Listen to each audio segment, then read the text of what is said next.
ഇന്ന് തന്നെ ഡൗൺലോഡ് ചെയ്യൂ. കാണൂ നിങ്ങളുടെ ഫേവറേറ്റ് ഷോസ്. ഇനി ഇതുപോലത്തെ ഒരു അവസരം ഉണ്ടായാല് നീ നോക്കിക്കോ, നിന്നെ നിന്റെ അമ്മയെ ഞാൻ ഇല്ലാതാക്കി കളയും. മനസ്സിലായോടി? കൃഷ്ണ. ആ പറഞ്ഞോളൂ മാഡം. പറയാനുള്ളത് ഞാൻ പറയാം. മോളെ ഫോണിങ്ങിതാ. ആദ്യപ്പോ വേറൊരുത്തിന്റെ കൂടെ ആണെങ്കിലും ഗാഥയുടെ സന്തോഷം കണ്ടെത്തിക്കോളും. അതിന് മോള് വിഷമിക്കേണ്ട കാര്യമൊന്നുമില്ല. എത്രയും പെട്ടെന്ന് സംഭവിച്ചാൽ അത്രയും നല്ലത്. ഗാഥയ്ക്ക് ഗാഥയുടെ വഴിയിലും ജീവിക്കാം, നിനക്ക് നിന്റെ സന്തോഷത്തിലും ജീവിക്കാം. മതി മതി, ഇന്നത്തെ ദിവസത്തേക്കുള്ളതായിട്ടുണ്ട്. ഇതിൽ കൂടുതൽ ഉപദേശമൊന്നും ഇന്ന് കേൾക്കാൻ പറ്റില്ല.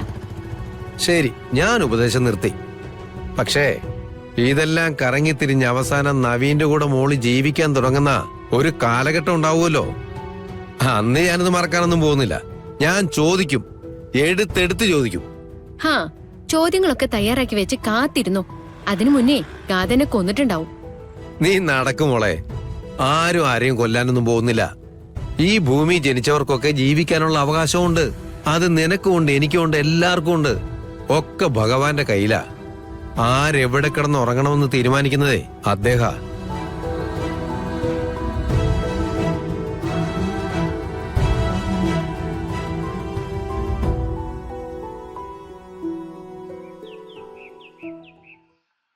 നവീൻ ഈ നിമിഷം വരെ എന്റെ കൂടെ ഉണ്ടായിരുന്നു.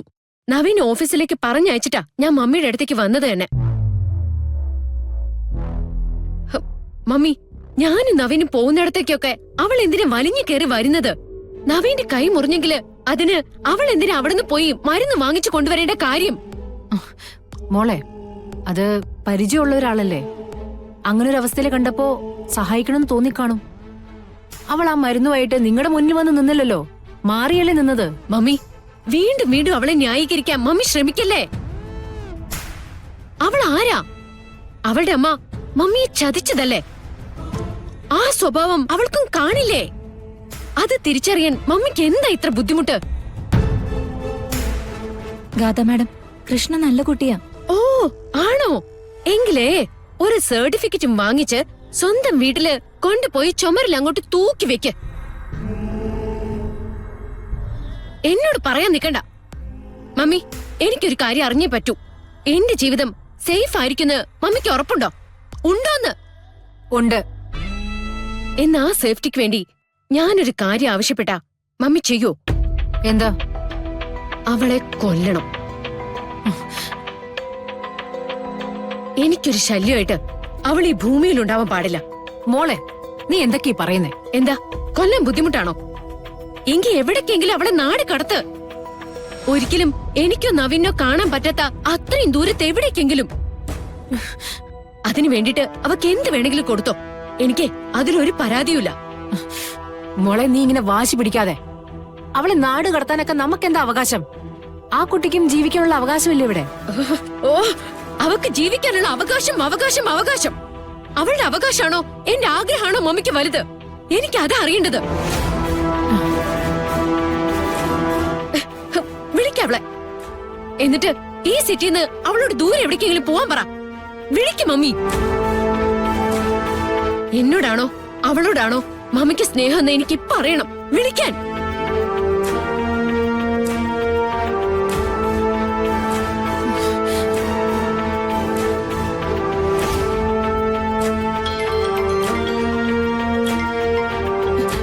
സിത്തരമേടോ എടുക്കണോ? എടുത്തില്ലെങ്കിൽ അവരെ തിരക്കി വീട്ടിലേക്ക് വന്നാലോ? അമ്മയായിട്ട് പ്രശ്നം ഉണ്ടാവില്ലേ? മോളെടുത്ത് സംസാരിക്കുക. ഹലോ. നവീന്റെയോ ഗാഥയുടെ മുന്നിലേക്ക് ഒരു കാരണവശാലും പോകരുതെന്ന് ഞാൻ പറഞ്ഞിരുന്നതല്ലേ. പിന്നെ നീ എന്താ അത് അനുസരിക്കാതിരുന്നത്? മാഡം, ഒരുപാട് അകലെയാണല്ലോ എന്ന് കരുതിയാ ഞാൻ അങ്ങോട്ട് ലോട്ടറി വിൽക്കാൻ പോയത്. നവീനും ഗാഥയും അവിടെ വരുമെന്ന് ഞാൻ ഒരിക്കലും പ്രതീക്ഷിച്ചില്ല. എനിക്കിതല്ലാതെ ജീവിക്കാൻ വേറെ മാർഗമൊന്നുമില്ല.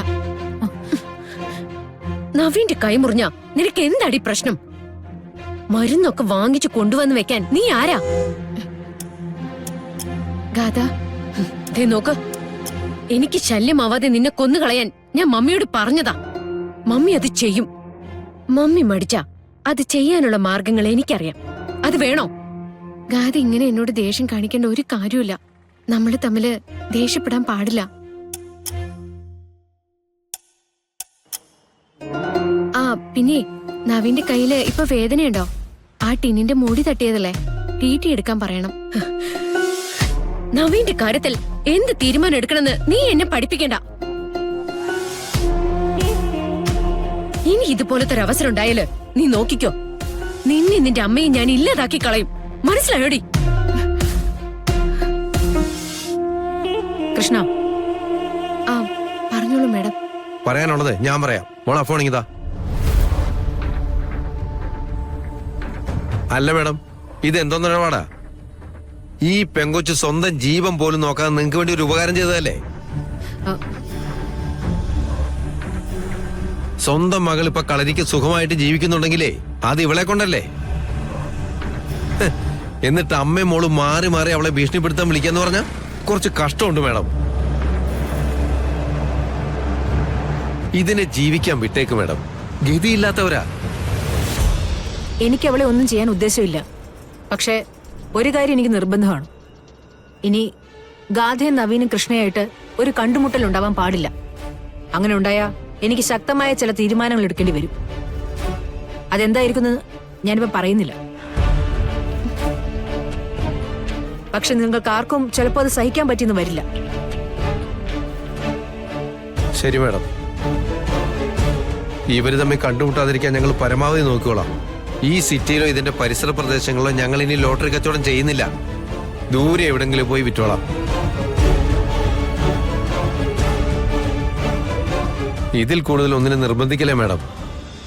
ഈ കൊച്ചിപ്പൊ തന്നെ നിൽക്കുന്നത് പാതാളത്തിലാ. ഇനി ഇതിന്റെ തലയിൽ ചവിട്ടരുത്.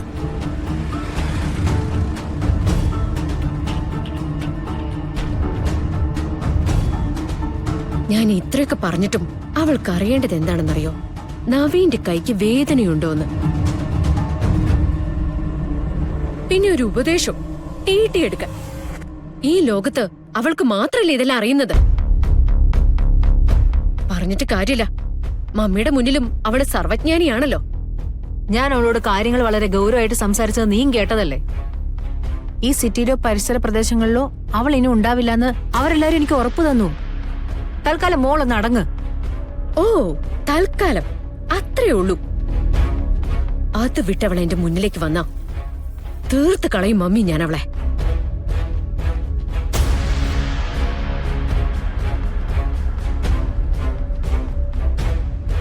വല്ലാത്തൊരു പുലിവാലായല്ലോ മോളെ. ഇവരിനി എന്തിനൊക്കെ തുനിഞ്ഞിറങ്ങുവോ? എനിക്കറിയില്ല ഗോപാലമാമ. അളമുട്ടിയാൽ ചേരയും കടിക്കുന്നൊരു ചൊല്ലുണ്ട്. നിന്റെ ദേഹത്ത് ഒരു തരി പൂഴിമണ്ണ് വീണ ഈ ഗോപാലമാമൻ ഒരു പോക്കങ്ങ് പോവും. അന്നത്തോടെ തീരും ആ അമ്മയുടെ മോടെ അഹങ്കാരം. കൃഷ്ണ